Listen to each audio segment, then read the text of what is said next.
యేసుక్రీస్తు నామములో మీ అందరికీ వందనాలు. దేవునికి స్తోత్రం కలుగును గాక. హల్లెలూయా. పోయిన వారం ఈ టైంకి సభలు చివరి రాత్రి కోటల్లో ఉన్నాం. దేవుని మహాకృప ఈ సంవత్సరం కూడా మా సభలు దీవెనకరంగా జరిగించారు.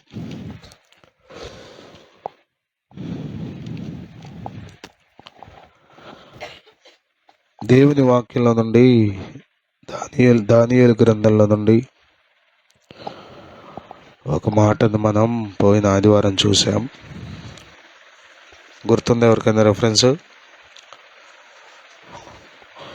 అయ్యా పొద్దుడు తిన్న కూర గుర్తులేదయ్యా, పోయిన ఆదివారం దాకా వెళ్ళావు నువ్వు అన్నట్టు చూస్తున్నారా?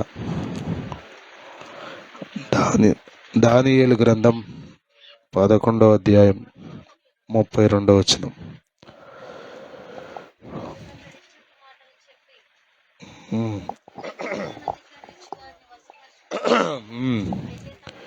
అయితే తమ దేవుని నెరుగువారు బలము కలిగి గొప్ప కార్యములు చేసెదరు. చెప్పండి ఈ మాట నాతో పాటు. అయితే తమ దేవుని నెరుగువారు బలము కలిగి గొప్ప కార్యములు చేసెదరు. ఇంకోసారి చెప్పండి. తమ దేవుని ఎరుగువారు బలము కలిగి గొప్ప కార్యములు చేసెదరు. మీరు గట్టిగా చెప్పబోతే ఇంకో 10 సార్లు చెప్పిస్తా. తమ దేవుని నెరుగువారు బలము కలిగి గొప్ప కార్యములు చేసెదరు. దేవుని స్తోత్రం కలుగును గాక. హల్లెలూయా. గమనించండి,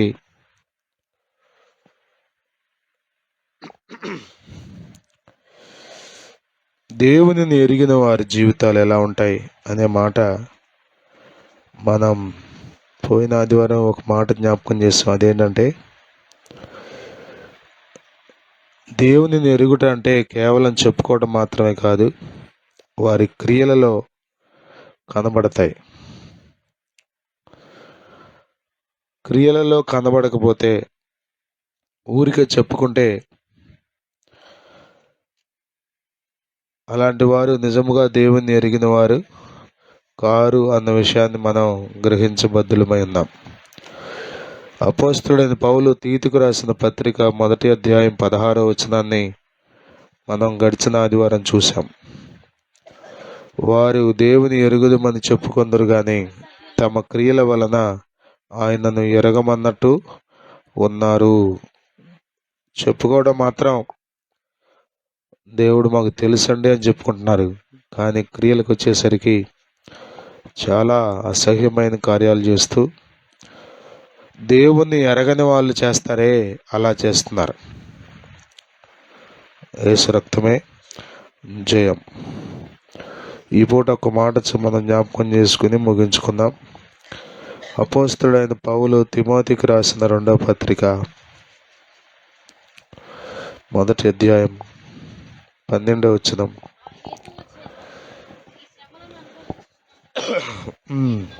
నేను నమ్మిన వానిని ఎరుగుదును గనుక సిగ్గుపడను. నాతో పాటు ఈ మాట చెప్పండి. నేను నమ్మిన వానిని ఎరుగుదును గనుక సిగ్గుపడను. అపోస్తలుడైన పౌలు తన జీవిత ముగింపు దశలో రాసిన పత్రిక ఈ తిమోతికి రాసిన 2వ పత్రిక. ఇంకా చనిపోబోతున్నాడు, ఇక తన జీవితం ముగిపోతుంది. ఆ సందర్భంలో రాశాడు. భయంకరమైన శ్రమలను అనుభవిస్తున్నాడు, శోధనలు గుండా వెళ్తున్నాడు. అపోస్తలుడైన పౌలు ఎక్కువ శ్రమలు అనుభవించాడు. ఇక్కడ 2 కోణాలు మీరు బాగా గుర్తుపెట్టుకోవాలి. ఒకటి, దేవుని నమ్మితే బాగుపడటం. యేసు ప్రభువుని నమ్ముకుంటే చెప్పండి రోగం తగ్గిపోవడం, యేసు ప్రభువుని నమ్ముకుంటే ఇల్లు కట్టుకోవడం, యేసు ప్రభువుని నమ్ముకుంటే పెళ్ళి అయిపోవడం, యేసు ప్రభువుని నమ్ముకుంటే మంచి ఉద్యోగం, రావడం, యేసు ప్రభుని నమ్ముకుంటే అన్నీ కలిసి రావడం. ఈ కోణమే మనకు తెలుసు కదా, ఈ కోణమే మనకు తెలుసు. మొత్తానికి యేసు ప్రభుని నమ్ముకున్నాడు, బాగుపడ్డాడులే అంటే మనకు కూడా గొప్పగానే మంచిగానే ఉంటుంది. యేసు ప్రభుని నమ్ముకున్నాడు, అంతకుముందే బాగుంది, ఇప్పుడు ఎక్కువ శ్రమలు అయిపోయినాయి, అంతకుముందే బాగుంది, ఇప్పుడు మరీ కష్టాలు ఎక్కువైపోయినాయి అని ఎవరన్నంటే మనకేమనిపిస్తుంది? ఎలా అనిపిస్తుంది? సిగ్గుపడతాం, వాళ్ళ దగ్గర కనబట్టా కూడా ఇష్టపడాం, అటువైపు వెళ్ళటానికి ఇష్టపడాం. ఎందుకు వచ్చిందిలే, ఎత్తి ఎత్తి చూపుతారు, అవన్నీ చెప్తారు మనకి. అసలు నిజంగా నమ్మానో లేదో నాకే డౌట్ వస్తుంది వాళ్ళు మాట్లాడుతుంటే. అసలు నిజంగా యేసు ప్రభు దేవుడో కాదో అనిపిస్తుంది నాకు కదా. రకరకాల ఆలోచనలు. యేసు ప్రభుని నమ్ముకుంటే అన్నీ కలిసి రావడం, జరిగిన అనుభవాలు కూడా ఉన్నాయి. అంతకుముందు సుఖపడిన వాడు సుఖపడిన అనుభవాలు, అంతకుముందు అసలు ఏమాత్రం తినడానికి కూడా లేనివాడు ఇప్పుడు విమానాల్లో తిరిగే అనుభవం దేవుడే ఇచ్చాడు. ఇవి చెప్పుకోవడానికి బాగుంటాయి, చూడడానికి బాగుంటాయి, వినడానికి బాగుంటాయి. ఇలాంటి పరిస్థితుల్లో మనం దర్జాగా సమాజంలో తిరుగుతాం, ఎక్కడ సిగ్గుపడాం, బాధపడం, భయపడం, సంకోచించాం మనుషుల్లోకి రావటానికి. హాయిగా వెళ్ళిచేస్తాం సూటు బూట్ వేసుకుని. మనం చూసిన వాళ్ళు కూడా అవురా ఏముందరో వీడి పరిస్థితి, పడితే పట్టాడు కానీ జాకుపాటు కొట్టాడు, యేసు ప్రభు నమ్ముకున్నాడంట, బైబిల్ పట్టుకున్నాడంట, మొత్తానికి అన్నీ నక్కం దొక్కాడంట. అది వాళ్ళ భాషలో. పౌలు మీరు గమనిస్తే సౌలుగా ఉన్నప్పుడే దర్జాగా బ్రతికాడు, కోరిన చోటుకి వెళ్ళాడు, కోరినట్టుగా కొట్టాడు ఎవరిని కావాలంటే వాళ్ళని. కానీ యేసు ప్రభువుని దర్శించిన తర్వాత, యేసు ప్రభువుని నిజముగా అతడు ఎరిగిన తర్వాత, పౌలు జీవితం అంతా మీరు చదివితే కష్టాలమయం. ఒకటి, తను తాను ఉపేక్షించుకుని తనకున్నదంతా నష్టపరుచుకుని దేవుని వెంబడించాడు. ఒకటి, ఇదొక ఉన్నతమైన అనుభవం. రెండవది, దేవుని పనిచేసే క్రమంలో ప్రతిరోజు శ్రమల గుండా వెళ్ళాడు. దేవుని స్తోత్రం, హల్లెలూయా హల్లెలూయా. ప్రతిరోజు శ్రమలే. ఇన్ని శ్రమలు పడుతూ అంటున్నాడు, నేను నమ్మిన వానిని ఎరుగుదును గనుక నేను సిగ్గుపడను.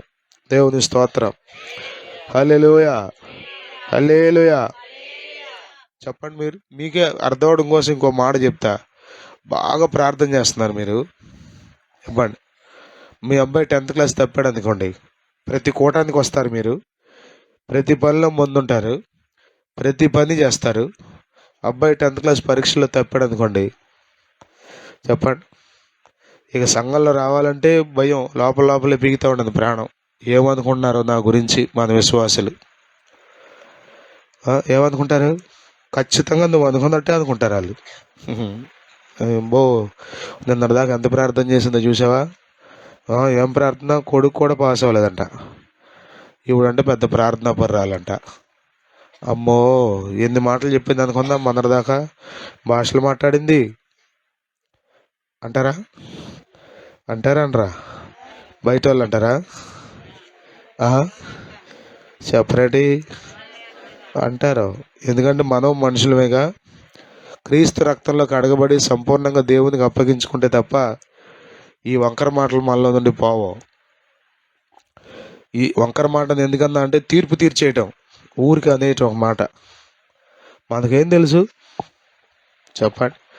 ఒకవేళ మనిషికి వచ్చిన శ్రమలను బట్టే, మనిషి అనుభవిస్తున్న సుఖాన్ని బట్టే అతడు నీతిమంతుడు అని చెప్పగలిగితే,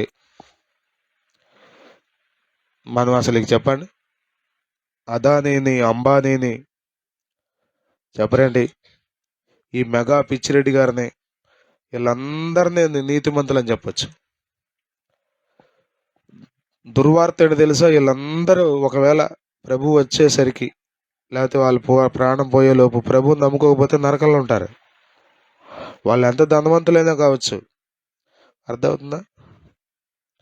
కోట్ల రూపాయలు ఖరీదైన కారులో తిరగచ్చు. కానీ యేసు ప్రభు నమ్ముకోకపోవడాన్ని బట్టి వారి ధనం వారిని మరణం నుండి తప్పించదు కదా. చాలాసార్లు మనం అనుకుంటాం విజయం పొందేవాడే దేవుని బిడ్డ, దర్జాగా తిరిగేవాడే దేవుని బిడ్డ, అన్నీ ఉన్నవాడే దేవుని బిడ్డ, చేయి చాపేవాడు దేవుని బిడ్డ. అసలు తప్పేవాడు చెప్పండి దేవుని బిడ్డనా? ఒకవేళ మనకు గుండెల నిండా ధైర్యం ఉన్నా, దేవుని గురించిన నిజమైన విశ్వాసం ఉన్నా, ఇలాంటి మనుషుల మాటలు ఎప్పుడైనా మన చెవుని పడితే ఆటోమేటిక్గా మనకి ఏమనిపిస్తుంది? సిగ్గు అనిపిస్తుంది. చెప్పండి. ప్రార్థన చేస్తాక మనసు వస్తుంది గబుక్కున. ప్రేరేపించబడిన వారు ప్రార్థన చేయమంటే గబుక్కుని ప్రార్థన ఎత్తావు నువ్వు. ఎందుకని? ఏంటోదమ్మా మాట్లాడలే మీరు అసలు. ఎందుకని ఎత్తావు? అప్పుడు దాకా ప్రార్థన చేసిన దాని గబుక్కుని ప్రార్థన ఎత్తావు నువ్వు అప్పుడు దాకా. ఇక ఎప్పుడైతే చెప్పండి ఒక శ్రమ వచ్చిందో, ఎవరైనా ఏదైనా ఒక మాట నీ గురించి ఊరికి తీర్పు తీర్చి ఒక మాట అన్నారు, ఆటోమేటిక్గా మనలోకి సిగ్గు వచ్చేస్తుంది. ఎందుకులే ఇన్ని మాటలు పట్టాం, నిజమేగా దేవుడే కనుకుంటే, నేను చేసిన ప్రార్థనే కనుక నిజమైతే ఇలాంటి పరిస్థితి నాకెందుకు వచ్చేది అనిపిస్తుందా? అనిపించదా? కానీ పౌలు అంటున్నాడు, నేను ఏమంటున్నాడు? ఆ హేతువు చేత ఈ శ్రమలను అనుభవించుచున్నాను. ఏ హేతువు? సువార్త ప్రకటించడానికి అపోస్తలుడుగా బోధకుడిగా నియమించబడ్డా. ఇది he was appointed by God to preach the gospel in the Gentiles. అన్యజనుల మధ్యలో దేవుని మాటలు ప్రకటించడానికి దేవుడు ఏర్పాటు చేసుకున్నాడు. చదవండి అపోస్తల కార్యము గ్రంథం 9వ అధ్యాయం.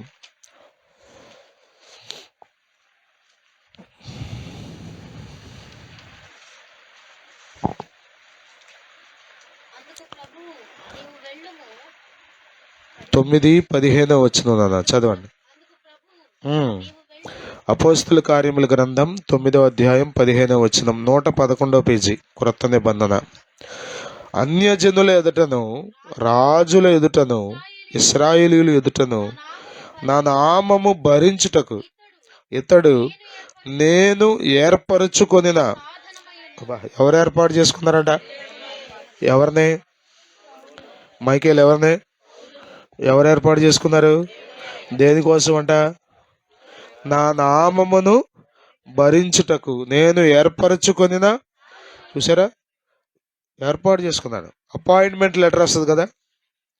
ఎట్లా ఉండదు జగదీష్? అపాయింట్మెంట్ లెటర్ వస్తే ఈమెయిల్కి అపాయింట్మెంట్ లెటర్, ఇన్ఫోసిస్, విప్రోనో, టీసీఎస్ కంపెనీ నుంచి ఒక లెటర్ వచ్చింది అనుకో, you are appointed by our company, ఫలానా రోజు వచ్చి జాయిన్ అవ్వు, ఇదిగో నీకు ఎంత శాలరీ పర్ యానం అని 8 లక్షలు అని చెప్తుంటే ఎలా ఉంటుంది ఆ వార్త చదువుతుంటే? ముందు అర్జెంటుగా 10 మందికి చెప్తే కానీ మనశ్శాంతి ఉండదు. సంతోషం ఏంటో తెలుసా? చెప్పుకుంటాం కదా, చెప్పుకుంటే కొద్దీ పెరుగుద్ది కదా. యేసు రక్తమే, సిట్ ప్రాపర్లీ. కానీ ఇది ఏ అపాయింట్మెంట్ లెటర్? ఇది శ్రమలు పొందడానికి అపాయింట్మెంట్ లెటర్ కదా. అంటాడు, ఇతడు నేను ఏర్పరచుకున్న సాధనం, ఇతడు నా నామము కొరకు ఎన్ని శ్రమలను. డైరెక్ట్గా పౌలుకి చెప్పట్లే ఈ మాటలు, అననీయ అనే గొప్ప ప్రవక్తకు, భక్తుడికి చెప్తున్నాడు. శిష్యుడు అతడు దమస్కులో ఉన్నాడు. సౌలు దగ్గరికి వెళ్ళి ప్రార్థన చేయమంటే భయపడిపోతాడు. అమ్మో సౌలు అంటే మామూలుడు కాదు బాబు, నీకు దండం పెడతాను, ఆయన దగ్గర పంపిస్తామంటే ఇంకెవరి దగ్గరికన్నా పంపించు అంటున్నాడు. కాదురా నాయన, మారాడాడు, నా దర్శనం అతనికి దొరికింది, నువ్వు ఒకసారి వెళ్ళు. అతడు ఎలాంటి వాడైపోయాడు తెలిసినప్పుడు, నా నామంను భరించడానికి నేను ఏర్పరచుకున్న సాధనం, అతడు నా నామము కొరకు. బా, అసలు ఎన్ని శ్రమలు అంటే దేవుని లెక్కలో ఎన్ని ఉన్నాయి శ్రమలు అమ్మా. పౌలు విషయంలో ఏంటన్నా వీడు చూస్తున్నావు నాకు, పౌలు కొరకంటే ఎన్ని శ్రమలు అన్నాడు అంటే ఎన్నుండే. నా ఎడ నీకున్న తలంపులు. చాలా సార్లు మనం అనుకుంటాం దేవుడు మన పట్ల ఎన్నో తలంపులు కలిగి ఉన్నాడు, అన్ని మంచివే, నిజమే, మంచివే. కానీ ఇక్కడ పౌలు విషయాలు అంటున్నాడు ఎన్ని శ్రమలు అనుభవించాలో. ఎప్పుడు చెప్తున్నాడు? పిలిచిన రోజే, దర్శించిన రోజే, నీవు హింసించుచున్నా యేసును అని పలికిన రోజే అప్పుడే రెడీ చేసి పెట్టేశాడంట. ఏంటి శ్రమలో? విషయం ఏంటి తెలుసా? పౌలుకి చెప్పలా కదా. ఇప్పుడు పెళ్లి చేసేటప్పుడు అమ్మాయికి చెప్తారు మీరు శ్రమలన్నీ. అమ్మ పెళ్ళయ్యాక ఎన్ని బాధలు ఉంటాయో తెలుసా నీకు? ప్రసవ వేదన అంటే ఎట్లా ఉంటుందో తెలుసా? సచ్చి బతికినట్టే. అంటే అసలు పెళ్లి చేసుకుంటుందా? చెప్పండి. శ్రమలు తెలియదు మనకి. కానీ ఆడపిల్లకి ఏం చెప్తాం? చెప్పం. ఎందుకు చెప్పం? తెలియక చెప్పం. యేసు ప్రభు కూడా చూడండి ఎన్ని శ్రమలు అనుభవించాలో పౌలుకి చెప్పేట్లా మొత్తం అన్ని చెబితే నాకు తెలిసి ఆ రోజే అయ్యా నీకు వందాలయ్యా, బతుకు జీవుడు అయ్యారా, బఠానీలు అమ్ముకున్నందుకు బతుకుతా. కానీ అంతేగా, శ్రమలు ఉన్నాయంటే ఎవరు వెళ్తాం చెప్పండి. కానీ ఒక్కొక్క రోజు పౌలు జీవితంలో శ్రమలు పడుతూ ఉన్నాడు. అసలు శ్రమలండి ఎంత భయంకరమైన శ్రమలో. బతికుండగానే ఈడ్చుకెళ్ళిపోయారు. ఒకటి తక్కువ 40 కొరడా దెబ్బలు 5 సార్లు కొట్టారు యేసు ప్రభుకు. ఒక్కసారే ఓడ బద్దలైపోయింది ఎన్నోసార్లు. సముద్రంలో ఆపదలు, కపట సహోదరుల వల్ల ఆపదలు, అన్ని శ్రమలే. నెమ్మదిగా ఉంది ఈరోజు అని చెప్పుకుంటాకి లేదు పౌలు జీవితంలో. అన్ని శ్రమలు అనుభవిస్తూ అంటున్నాడు నేను నమ్మిన వాణిని ఎరుగుదును. అది I knew who I believeth. నేను ఎవరిని నమ్మానో ఆయన నాకు తెలుసు ఎవరో. దేవుని స్తోత్రం, హల్లెలూయా. అసలు మనం అండి మందిరానికి వస్తే పరిశుద్ధులా కనబడతాం కదా, అన్నీ తీసేసి. చెప్పండి, అసలు నిజంగా యేసు ప్రభువుకి ప్రియమైన పిల్లలు అంటే ఎవరున్నారంటే కాజల విశ్వాసం లేదమ్మా అసలు అన్నట్టుగా కనబడతాం మందిరంలోకి వస్తే. పెళ్ళికి వెళ్ళేటప్పుడు ఏంటమ్మా ఎట్ట వచ్చామండి బోసి మొహం వేసుకుని అంటారు. కాబట్టి వాళ్ళ కోసం కదా, నేను నమ్మిన వాణిని ఎరుగుదును గనక సిగ్గుపడను. యేసు ప్రభు చాలా స్పష్టంగా చెప్పాడు ఈ మాట.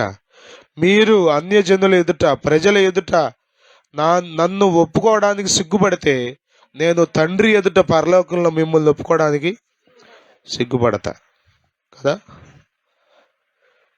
చదువుకున్న పిల్లలు ఈ దినాల్లో టక్ వేసుకుని, కొంచెం టై కట్టుకుని, షూస్ వేసుకుని కొంచెం దర్జాగా తిరుగుతూ, చెప్పండి, కొంచెం మోటుగా ఉండే తండ్రి వచ్చాడు అనుకోండి, ఒప్పుకుంటారా? ఇది మా నాన్న అని చెప్పుకుంటారా? నిజంగా అర్థమైతే నాన్న పడిన కష్టం. ఈరోజు సూట్ ఎవరి వలన వచ్చింది? కోట్ ఎవరి వలన వచ్చింది? బూట్ ఎవరి వలన వచ్చింది? ఈ స్థాయి ఎవరి వలన వచ్చింది?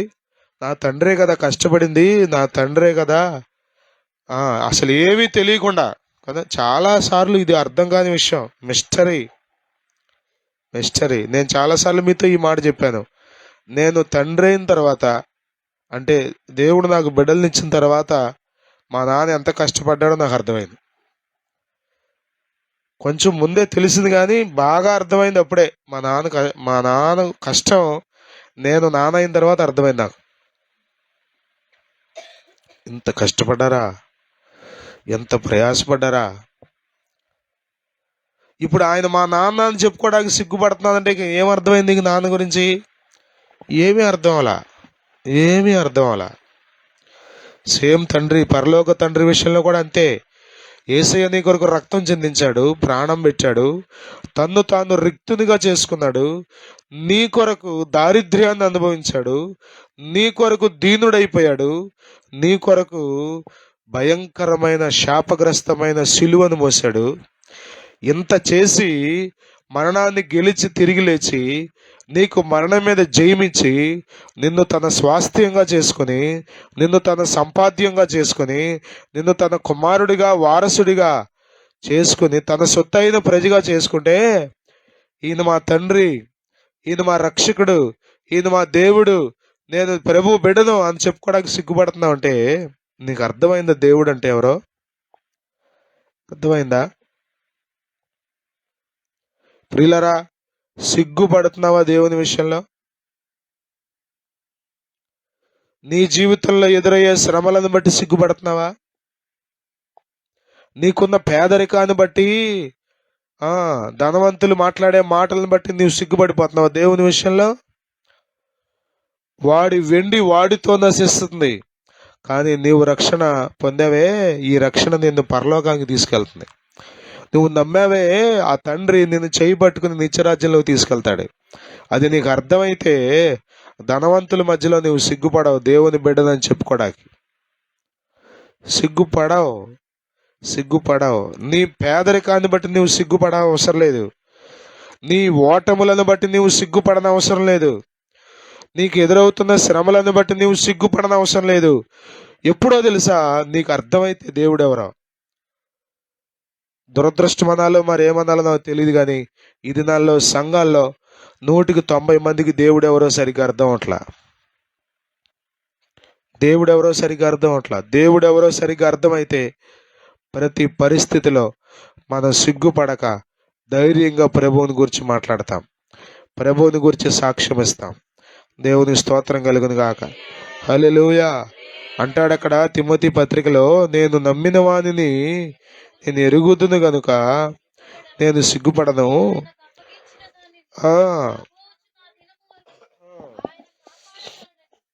ఆయన కాపాడగలడని రూఢిగా. ఎప్పుడు దాకా కాపాడతాడంట? రాబోవుచున్న ఏ దినం? ఆ దినం మికిలి సమీపం, శుద్ధులు అందులో.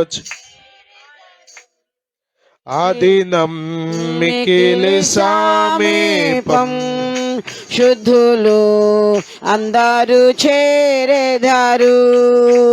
ఆ దినం మికిలి సమీపం, శుద్ధులు అందరూ చేరేదారు.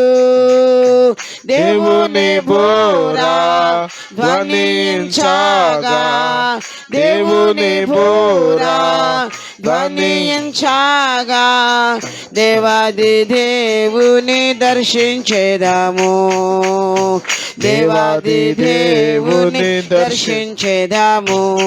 బోరా ధ్వని ఆకాశంలో ధ్వనించగా, మా యేసు మహారాజు వచ్చుచుండెను. బోరా ధ్వని ఆకాశంలో ధ్వనించగా, మా యేసు మహారాజు వచ్చుచుండెను. హల్లెలూయా, హల్లెలూయా. రాబోవుచున్న ఆ దినము వరకు ఆయన కాపాడగలడని రూఢిగా, ఎంత గట్టిగా నమ్ముతున్నాడు చూసారా? రూఢిగా ఉందా మనకు రూఢి? అంతా అనుకున్నట్టుగా జరుగుతుంది అనుకోండి, ఎలా ఉంటుంది మనకి? విశ్వాసం ఇంకా పెరుగుద్ది కదా. అంతా అనుకున్నట్టుగా జరుగుతుంది. ఈ సంవత్సరం మన అబ్బాయి పెళ్లి చేయాలనుకుందామండి, ప్రార్థన చేయండి అయ్యగారు అన్నలోపే, ఒక నెలలోపే పెళ్లి కుదిరిపోయింది, ఇంకో నెలలోపే పెళ్లి అయ్యేపోయింది. ఎట్లా అనిపిస్తుంది మనకి? విశ్వాసం పెరుగుద్ది కదా. కానీ శ్రమలు వచ్చే కొద్దీ, శ్రమ మీద శ్రమ వచ్చే కొద్దీ, దెబ్బ మీద దెబ్బ పడే కొద్దీ ఏమనిపిస్తుంది మనకి? అసలు నేను నమ్మింది కరెక్టే అంటావా? యేసు ప్రభు నిజమైన దేవుడే అంటావా? లేకపోతే ఈ పాస్టర్ గారు ఏమన్నా గలిబిలు చేశాడంటావా? మోసం చేశాడా? పక్కింటి ఆంటీ బలవంతాన్ని తీసుకొచ్చి చర్చిలో పడేసింది, కానీ ఇదేదో మొత్తానికి తేడాగానే అనిపిస్తుంది. ఎందుకని? నీకు అర్థం అవ్వలే యేసు ప్రభు ఎవరో. గుర్తుపెట్టుకోండి, యేసు ప్రభువుని గూర్చి మీరు సరిగ్గా అర్థం చేసుకోనంతకాలం మీరు వేసే ప్రతి అడుగులో గజిబిజి ఉంటుంది. భయం ఉంటుంది, సిగ్గు ఉంటుంది, ఏం జరుగుద్దో ఏంటో అనిపిస్తుంది. యేసు ప్రభుని నమ్ముకున్నప్పుడు, నిజంగా యేసు ప్రభు మీకు అర్థమైనప్పుడు ఆయన శక్తి, ఆయన ప్రేమ, ఆయన గొప్పతనం, ఆయన మంచితనం, ఆయన ఆత్మ యొక్క శక్తి మీకు అర్థమైతే ప్రతి అడుగు ధైర్యంగా వేస్తారు. దేవుని స్తోత్రం. హల్లెలూయా, హల్లెలూయా, హల్లెలూయా, హల్లెలూయా. సిగ్గుపడాం. ఫరో ఎదురికి పొమ్మన్నాడు మోషేని దేవుడు, అక్కడి నుంచే వచ్చింది. పారిపోయి వచ్చాడు, మళ్ళీ ఇప్పుడు అక్కడికే వెళ్ళమన్నాడు దేవుడు. మీరు గమనిస్తే శరీర సంబంధమైన ఎన్నో కారణాలు చెప్పాడు. నేను నత్తివాడిని, నోటి మాంద్యం గలవాడిని, నేను మాట్లాడలేను, అక్కడ నిలబడలేను. కానీ ఒప్పుకోలే దేవుడు, పంపించాడు. నిజంగా దేవుని శక్తి అర్థమైన తర్వాత, మండుచున్న పొదలో నుండి దేవుని ప్రత్యక్షత చూసిన తర్వాత, దేవుని స్వరం విన్న తర్వాత మోషేకి దేవుడు ఎవరో అర్థమైంది. మీరు నమ్మండి, మోషే వేసిన ప్రతి అడుగు ధైర్యంగా వేశాడు, విశ్వాసంతో వేశాడు. స్తోత్రం. చెప్పండి, ఎంత గొప్పవాడు ఫరో చెప్పండి. ఇప్పుడు అమెరికా ప్రెసిడెంట్ ఎంత గొప్ప, అప్పుడు ఈ ఐగుప్తు దేశపు రాజు అయిన ఫరో అంత గొప్ప. అతని ముందు నిలబడి మాట్లాడటం అక్కడే వెళ్ళి కుదురుద్దా? చుట్టూ సైన్యం. మీరు చదివితే పరమగీతంలో ఫరో రథాశ్వాలతో పోలుస్తాడు. అంటే అంత గొప్పవి రథాలు, గుర్రాలు, సైన్యం కూడా అంత గొప్పది ఐగుప్తు దేశపు సైన్యం. అంతటి ప్రజల ముందుకు వెళ్ళి ధైర్యంగా మోషే మాట్లాడగలిగాడంటే దేవుడు ఎవరో అతడికి అర్థమైంది. దేవుని స్తోత్రం. కర్ర పడేయమంటే కర్ర పడేస్తాడు, పట్టుకోమంటే పట్టుకుంటాడు. పాముగా తిరుగుతుంది, అది పట్టుకోమంటే పట్టుకుంటాం మనం. ఏమన్నా అంతకుముందు ఏమన్నా పాములు ఆడించినాడు ఏమన్నా మోషే? పాములతో తిరిగాడు ఏమన్నా? గొర్రెలతో తిరగమంటే తిరిగాడు కాబట్టి గొర్రెలు పట్టుకోమంటే పట్టుకుంటాడు. కానీ కర్ర పాము అయిపోయింది, మళ్ళీ పాముని పట్టుకోమంటున్నాడండి. ఎట్టా పట్టుకున్నాడంటే దేవుడిని నమ్మాడు. దేవుడు ఎవరో అతనికి అర్థమైంది కాబట్టి పట్టుకున్నాడు. దేవుని స్తోత్రం. యేసు రక్తమే. ఈ దినాల్లో మనకు అందరికీ అడుగున అనుమానమేగా, అడుగు ఆలోచనేగా. యేసు రక్తమే జయం. పౌలు అంటున్నాడు, నేను నమ్మిన వానిని నేను ఎరుగుదును కనుక నేను. ఇప్పుడు ఈ దారిలో ఎర్ర సముద్రం ఉందని తెలియదా దేవునికి? ఒకవేళ మోషేకి తెలియదేమో, కానీ వెళ్ళిపోతున్నాడు. మోషే వెనకాలబడి ఇశ్రాయేలు వెళ్ళిపోతున్నారు, దేవుని వెనకాలబడి మోషే వెళ్ళిపోతున్నాడు. నడిపించింది ఎవరు చెప్పండి? దేవుడేగా. పగలు మేఘస్తంభమై, రాత్రి అగ్ని స్తంభమై, మా పితరులను ఆవరించి ఆదరించిన హల్లెలూయా. నడిపించాడు కదా దేవుడే. ఎర్ర సముద్రం కనబడగానే మీరు చదివండి, మోషే అన్నడు సనగల.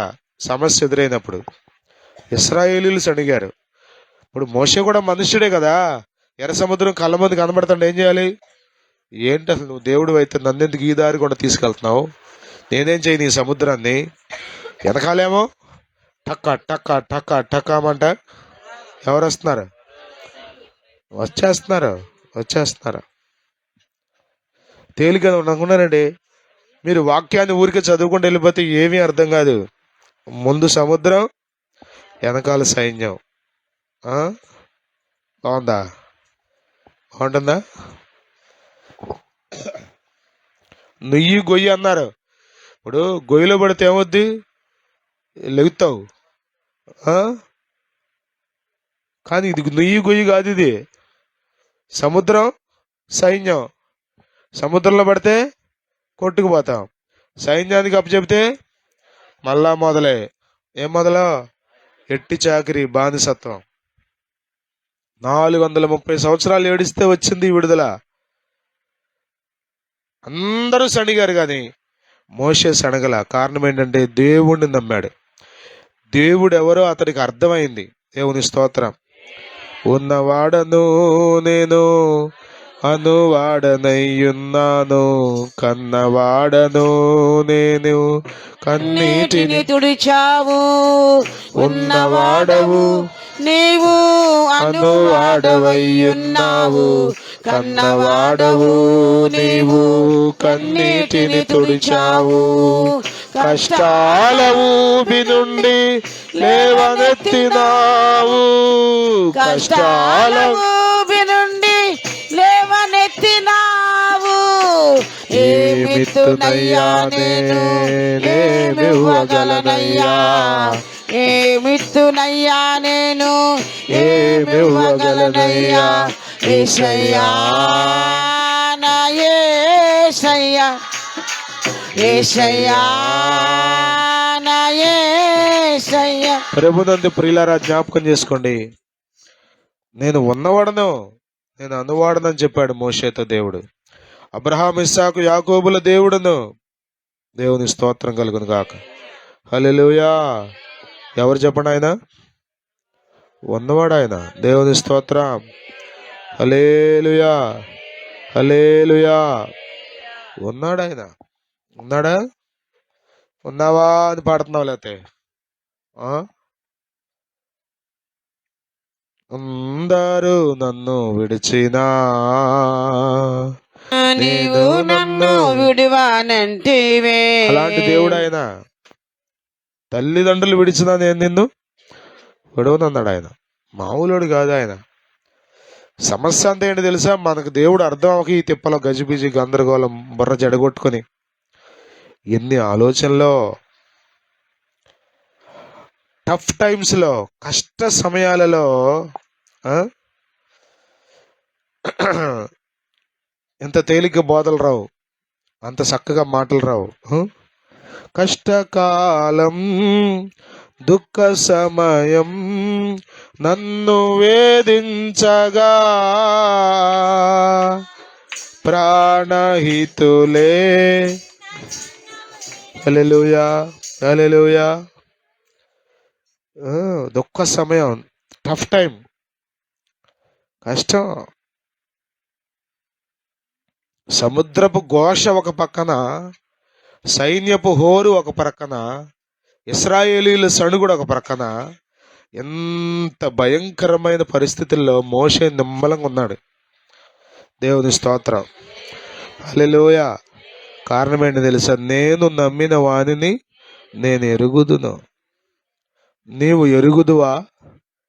నువ్వు ఎవరిని ఆరాధిస్తున్నావో? నీవు ఎరుగుదువా? నువ్వు ఎవరిని వెంబడిస్తున్నావో? నువ్వు పాడేది ఎవరి కోసమో? చాలాసార్లు మనకు అర్థం కాకే కానుక ఎవరికి గందరగోళం అయిపోయేది. కానుక ఎవరికి ఇస్తున్నావో నీకు అర్థమైతే చెప్పండి, సిగ్గుపడతావా? భయపడతావా? కలవరపడతావా? ఆలోచిస్తావు. వద్దులే, 500 వద్దులే, 500 వచ్చిందండి అనిపిస్తుందంటే అర్థం ఏంటి? నీకు అర్థం అవ్వాల దేవుడు ఎవరో. భూమి ఆకాశమును సృష్టించిన సృష్టికర్త, సర్వోన్నతుడైన దేవుడు. చెప్పండి, నీకు అర్థమైతే దేవుని కొరకు ఏది చేసినా నువ్వు సిగ్గుపడవు. దేవుని స్తోత్రం. హల్లెలూయా, హల్లెలూయా. చాలా మంది చూడండి, సువార్త చేయడానికి రారు. ఎక్కడ ఉంటారు? మందిరంలో ఉంటారు. మెల్లగా సువార్త చేయడానికి వెళ్దాం రమ్మంటే, అయ్యా నేను మందిరంలో ఉండి ప్రార్థన చేస్తాను, మీరు వెళ్ళరండి. ఏం బాగోలేదా? బాగోలేకపోవడం కాదు, ఇక అందరిలో కనబడాలి. ఇప్పుడు ఏంటి ఈ మేడం కూర దిగిందా అని అంటారుగా. నేను నమ్మిన వాణిని నేను ఎరుగుదును గనుక నేను సిగ్గు. టఫ్ టైంలో, కష్ట సమయంలో నువ్వు సిగ్గుపడుతున్నావా దేవుని విషయంలో? దుఃఖ సమయంలో ఎప్పుడు పాడే నీవు కష్టం వచ్చిందని పాట పాడటం మానేసావా? మానేసావంటే అర్థమేంటి తెలుసా? చెప్పండి. నువ్వు ఊరికే పాడావు అంతే తప్ప నీకు అర్థం అవ్వలే దేవుడు ఎవరో. పాడంలే గారు, జలుబు చేసింది, జలుబుకే పాట మానేసావంటే నీకు ఎవరో అర్థమైంది దేవుడు ఎవరు అసలు? చెప్పండి. జలుబు చేస్తే పాట మానేస్తావు నువ్వు? సమాధానంగా లేదులే గారు, ఈ పూట బలలో పాల్గొనలే, బయటికి వెళ్ళి కూర్చుంటా. ఏం పోయింది? సమాధానం పెట్టబోయింది. అంత తేలికైనా బయట కూర్చుని అంత తేలికైనా నరకంలో పట్టం. నువ్వు బయట కూర్చున్నప్పుడే ప్రభుత్వం ఏం చేస్తా? నేను నమ్మిన వాణిని నువ్వు దేవుణ్ణి ఎరిగి ఉండాలి. దేవుణ్ణి ఎరక్కపోతే ఊరికే నలుగురితో పాటు చేస్తావు అంతే. ఇది నాళ్ళు అన్ని జనులు భక్తి అంతా ఏంటి చెప్పండి? వాళ్ళకి ఏం తెలుసు చెప్పండి? ఏం తెలుసు అంటే ఏమో మా తాత చేశాడు, మా నాన్న చేశాడు,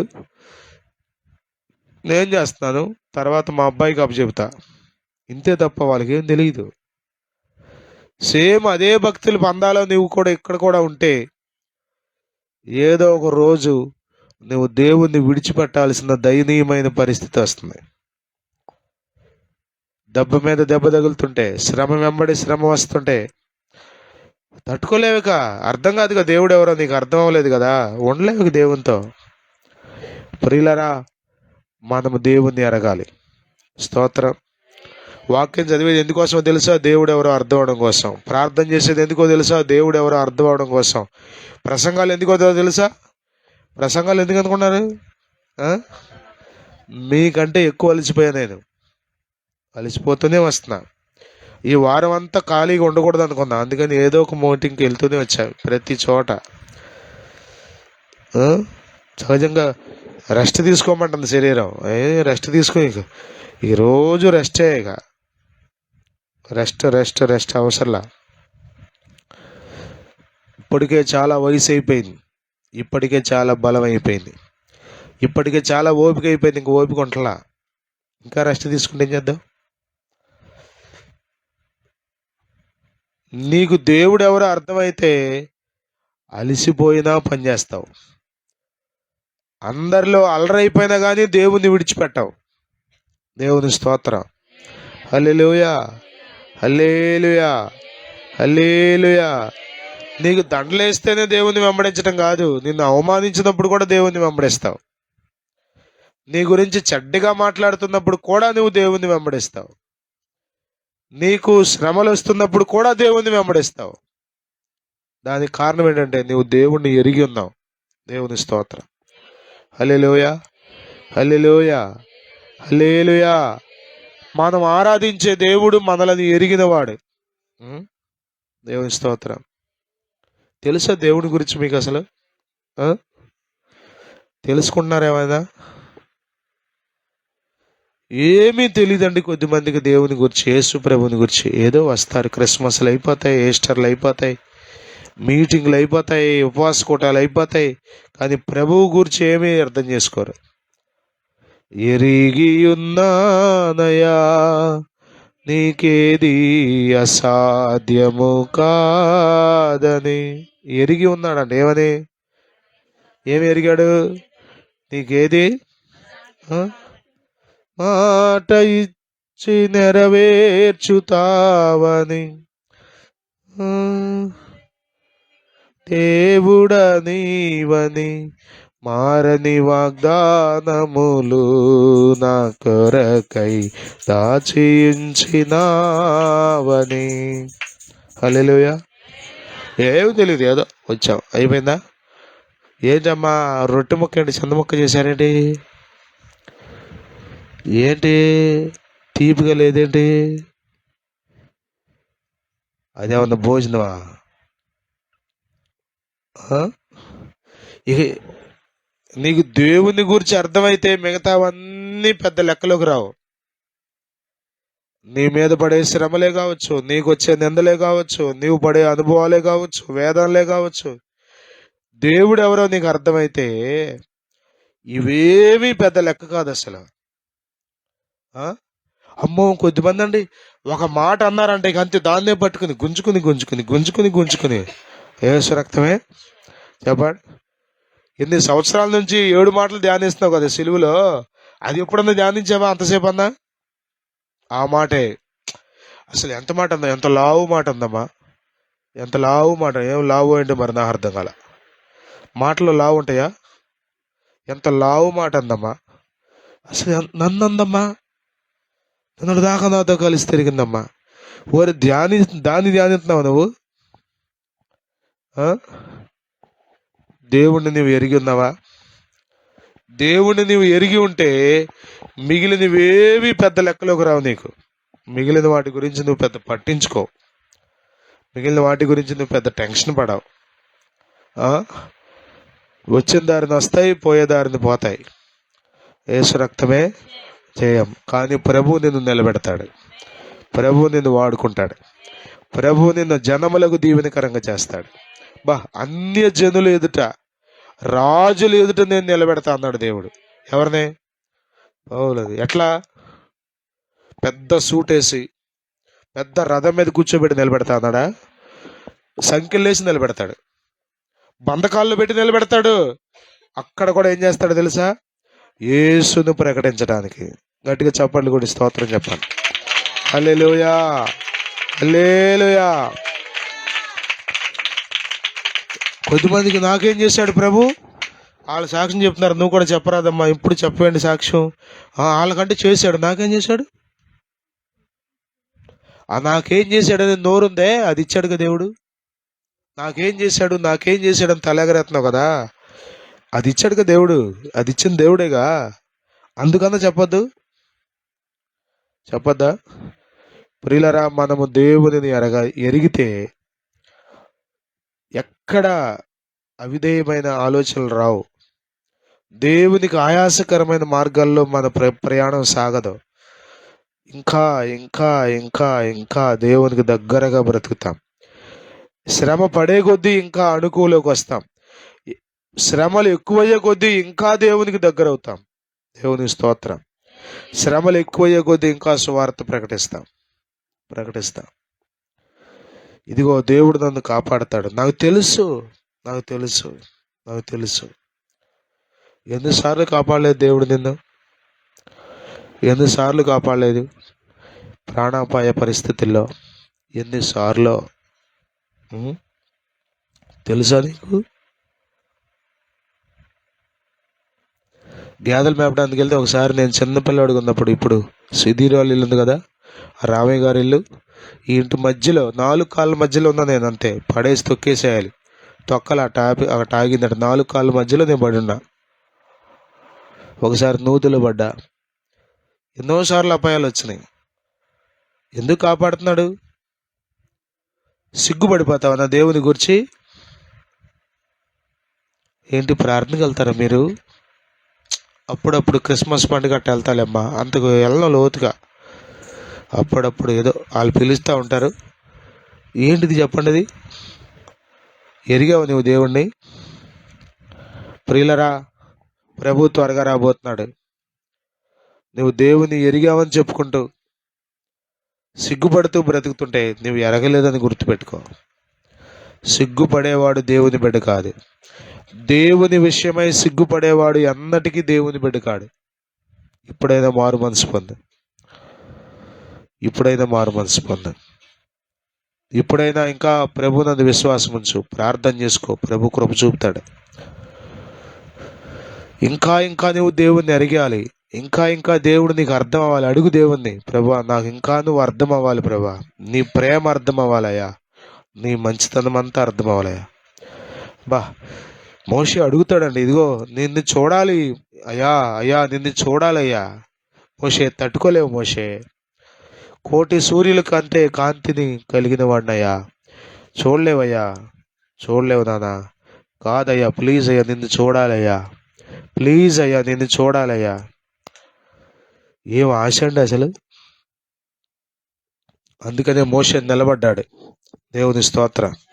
ఈ నెలలో చాలా మంది హుషారుగా వస్తున్నారు. ఎక్కడ ఉంటారు, ఎన్ని రోజులు ఉంటారో తెలియదు.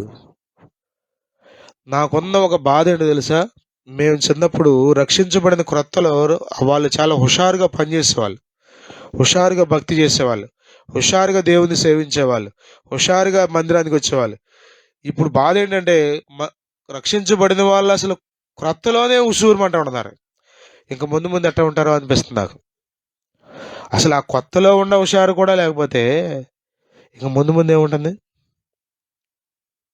ఆ ప్రకటన గ్రంథం 2వ అధ్యాయం 19వ వచనంలో తుయతైర సంఘం గురించి మాట్లాడుతూ అంటాడు, నీ క్రియలు, నీ ప్రేమ, నీ పరిచర్య, నీ సహనం. 2:19 అనా? ఆ, ఆ, ఆ. నేను ఎరుగుదును దేవుడు అంటున్నాడు సంఘంతో. ఆ, ఆ. మరీ ఎక్కువైంది. దేవుని స్తోత్రం కలుగును గాక. చూసారా, మొదటి క్రియల కంటే కడపటి క్రియలు ఇంకా ఎక్కువైంది. మొదట్లో కంటే ఇంకా ఇప్పుడు నువ్వు చాలా ఉత్సాహంగా దేవుని ప్రేమిస్తున్నావు, ఉత్సాహంగా పరిచయం చేస్తున్నావు, దేవుని కొరకు ప్రాకులాడుతున్నావు అని చెప్తున్నాడు సంఘం గురించి. అది మనకు సాక్ష్యమై ఉండాలి. నీవు దేవుణ్ణి ఎరిగితే చెప్పండి, వృద్ధాప్యంలో కూడా పరుగులు తెస్తావు. స్తోత్రం. హల్లెలూయా, హల్లెలూయా, హల్లెలూయా. వయసు అడ్డంకా చెప్పండి? వయసు అడ్డంకా? ఈరోజు సెకండ్ సాటర్డే ప్రేయరు మిస్ అయ్యా నేను. స్కూల్ పెట్టారు అర్జెంటుగా, అర్ధంతరంగా వెళ్ళాను. అర్జెంటుగా ఉయ్యూరు వెళ్ళాల్సి వచ్చింది డివైఓ ఆఫీస్కి. అక్కడి నుంచి అక్కడ లేరంటే పెనమలూరు వెళ్ళా. బండి వేసుకుని బాదుకుంటా గంటలో వెళ్ళి గంటలో వచ్చా. అయినా కానీ 3:30 అయిపోయింది. ఎంత బాధ కలిగిందో నాకు. అలసిపోతే అడ్డంకేనా? ఇక అలసిపోతే ఏం చేయాలి? ప్రభునామ స్తోత్రం. మీ అందరికీ వందనాలు. రాత్రి కూటానికి వద్దాం అనుకున్నాను కానీ ప్రాణం అలసిపోయింది. అట్టా పడుకున్నాను. ఎటు వెళ్ళిపోయిందో నాకే తెలియలేదు. ఇది సాక్ష్యం అంటారా? దీన్ని సాక్ష్యం అని అంటారా? అలసిన వేళ యాకోబు బావి దగ్గర యేసు ప్రభు ఒక స్త్రీకి సువార్త చెప్పాడు. అలసిపోయాడు. మనకంటే ఎక్కువ దూరం నడిచాడు ఆయన. మనకంటే ఎక్కువ ప్రయాణం చేశాడు. కాళ్ళకి చెప్పులేమి లేవు, భయంకరమైన ఎండ. కానీ అక్కడికి వస్తుందని ఆమె తెలుసు. ఆ టైంలో ఆమె కోసమే అక్కడికి వెళ్ళాడు, ఆమెకు జీవ జలాన్ని అందించడానికి, ఆమె ద్వారా ఆ ఊరి వారందరికీ అందించడానికి. ఎందుకంటే తెలుసా, ఎందుకు వచ్చాడో ఆయనకు తెలుసు. అక్కడికి ఎవరు పంపారో ఆయనకు తెలుసు, ఎవరి పని మీద వచ్చాడో ఆయనకు తెలుసు, ఏ రాజ్యం కట్టడానికి వచ్చాడో ఆయనకు తెలుసు కాబట్టే ఎక్కడా సిగ్గుపడలా. ముఖమున ఉమ్ము ఊసినప్పుడు సిగ్గుపడలా, తలను ముళ్ళ కిరీటం పెట్టినప్పుడు సిగ్గుపడలా, ముఖం మీద ముసుగేసి కొట్టి ప్రవచించమని చెప్పినప్పుడు సిగ్గుపడలా. భయంకరమైన శ్రమల గుండా వెళ్తున్న యేసు ప్రభు అన్నాడు సిగ్గుపడలేదు. కారణం ఏంటంటే ఆయన ఏం చేస్తున్నాడో ఆయనకు తెలుసు. అందుకొరకే కదా ఆయన వచ్చింది. ప్రియులరా, మనం ఏం చేస్తున్నామో మనకు అర్థమైతే భక్తి విషయంలో అన్నాడు సిగ్గుపడా. పౌలు అంటున్నాడు, నేను నమ్మిన వాణిని నేను ఎరుగుదును గనుక నేను సిగ్గుపడను. అన్యజనుల మధ్యలో, నామకార్థం క్రైస్తవుల మధ్యలో, దేవుని భయం లేని భక్తుల మధ్యలో నువ్వు సిగ్గుపడకుండా నిలబడాలి. ప్రభువును పైకెత్తాలి, ఆయన రాజ్యాన్ని కట్టాలి. అదే దేవుడు మన నుండి కోరుతున్నాడు. ప్రార్థన చేసుకుందాం. మోకరించండి.